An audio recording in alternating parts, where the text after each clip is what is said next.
প্রিয় দর্শক, আসসালামু আলাইকুম। আমি মাঝে মধ্যে আসলে কল্পনা করি যে আমরা কি আসলে বৈষম্যতা দূর করতে পারছি, বা আমাদের দেশে কি আসলে বৈষম্যতা দূর করা সম্ভব। কেন কথাটা বললাম, আপনারা এই যে দেখতেছেন দৈনিক ইত্তেফাকের একটা আপনার হেডলাইন, যেখানে তারা হেডলাইনটা এরকম ভাবে দিচ্ছে যে কতটা আতঙ্কিত ভাবে তারা হেডলাইনটা তৈরি করছে। প্রকাশ্যে সংবাদ সম্মেলনে বক্তব্য দিচ্ছেন ডাবির শিবির সাধারণ সম্পাদক SM ফরহাদ। তারা বুঝাইতে চাইতেছে এইটাই, তাদের হেডলাইন অনুযায়ী তারা বুঝাইতে চাইতেছে এইটাই যে তারা এতদিন নিষিদ্ধ ছিল, তারা খুবই খারাপ একটা সংগঠন, তারা খুবই জঘন্য একটা সংগঠন, ঠিক আছে। তারা কেন প্রকাশ্যে এইভাবে প্রকাশ্যে সংবাদ সম্মেলন কেন করবে, ঠিক আছে, বা তারা প্রকাশ্যে সংবাদ সম্মেলন করার মতো তাদের কোনো অধিকার নাই, ঠিক আছে। এইটাই বুঝাইতে চাইতেছে তারা। এটার আমরা আজকে কয়েকদিন ধরে দেখতেছি আপনার সোশ্যাল মিডিয়াতে একটা জিনিস নিয়ে খুবই ট্রোল হচ্ছে, খুব আলোচনা সমালোচনা হচ্ছে যে আপনার 157 জনের মধ্যে নাকি আপনার 108 জনই ছিল ছাত্র শিবির। এতে দুষ্টা কোথায়? আমার এটা বুঝান যে এনে দুষ্টা কি ছিল, ঠিক আছে। আন্দোলন করছে, আন্দোলন ছাত্র শিবির ছিল, যাই ছিল আন্দোলন কি তারা কি কোনো ক্রেডিট নিতেছে যে আমরা নিজেরা এই ছাত্র শিবিররা এই আন্দোলন চালায় গেছে, এই ছাত্র শিবিররা এই আন্দোলন করে গেছে, এই ধরনের ক্রেডিট কি তারা নিতেছে? তাহলে এখানে ছাত্র শিবির, ছাত্র দল, ছাত্র সমাজ কারা ছিল না ছিল এটা তো দেখার বিষয় না।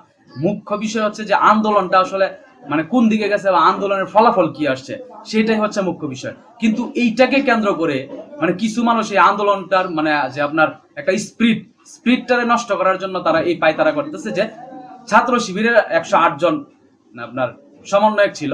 কেন ছাত্র শিবিরের 108 জন সমন্বয়ক ছিল? এই ধরনের একটা আলোচনা সামনে আই না এই আন্দোলনটাকে আপনার অন্যদিকে ধাবিত করার জন্য এই ধরনের পায়তারা চলতেছে। সেই সাথে আমাদের বাংলাদেশের কিছু মিডিয়া এই কাজটাকে খুব জোরালো ভাবে প্রচার করতেছে। যেমন আপনারা দেখছেন গত কয়েকদিন ধরে আপনার দেশের অন্য যে বিষয়গুলো আছে, যে ঘটনাগুলো, সেই ঘটনাগুলোকে আপনার পাশ কাটায় ছাত্র শিবির নিয়ে যেই পরিমাণ নিউজ করা হয়েছে, যে প্রকাশ্যে এলো 17 বছর পর ছাত্র শিবির, এই ধরনের নিউজ করে তারা আসলে কি বুঝাইতে চাইতেছে এই দেশের জনগণরে বা এই জাতিকে, তারা কি বুঝাইতে চাইতেছে আমার মাথায়। তারা ছাত্র শিবির, তারা তো আসলে মানুষ না অন্য কিছু, আমি বুঝি না। তারা কি অন্য গ্রহ থেকে আসছে এই দেশে, এইটাও আমি বুঝি না, ঠিক আছে। কেন এত প্রচারণা বা কেন এইভাবে আতঙ্ক তৈরি করা তাদেরকে নিয়ে, এইটা আমার মাথায় কাজ করতেছে না। কি তারা এই জায়গাতে কি ফলাফল নিতে চাইতেছে বা কি আসলে বুঝাইতে চাইতেছে দেশের জনগণকে যে ছাত্র শিবির একটা নিষিদ্ধ সংগঠন। ছাত্র শিবির এই দেশের জনগণ না। ছাত্র শিবির আপনার তারা ভিন গ্রহের থেকে এই দেশে আসছে, তারা এই দেশে এই প্রকাশ্যে সম্মেলন করতে পারবে না, প্রকাশ্যে কোনো কথা বলতে পারবে না, তাদেরকে আপনার গুহায় থাইকা কথা বলতে হবে। তারা কি এটাই বুঝাইতে চাইতেছে যে তারা এই দেশে কথা বলার জন্য এই দেশের জনগণ না, তারা এই দেশে কথা বলতে পারবে না? তাদের আপনার নিউজের ক্যাটাগরিতে বা নিউজের সিস্টেমে বোঝা যাইতেছে, নিউজের ইয়াতে বোঝা যায় যে তারা একেবারে এই দেশের জনগণ এনে এই দেশে তারা জন্ম নেয় নাই, তারা ভিন দেশের থেকে আসছে, এই দেশে তারা প্রকাশ্যে সংবাদ সম্মেলন করতে পারে না। রীতিমতো আমি আসলে হতভম্ব যে এটা আসলে কিভাবে সম্ভব।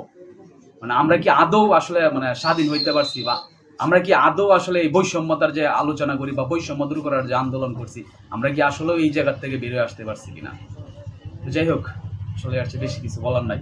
ভালো থাকবেন সকলে। আসসালামু আলাইকুম।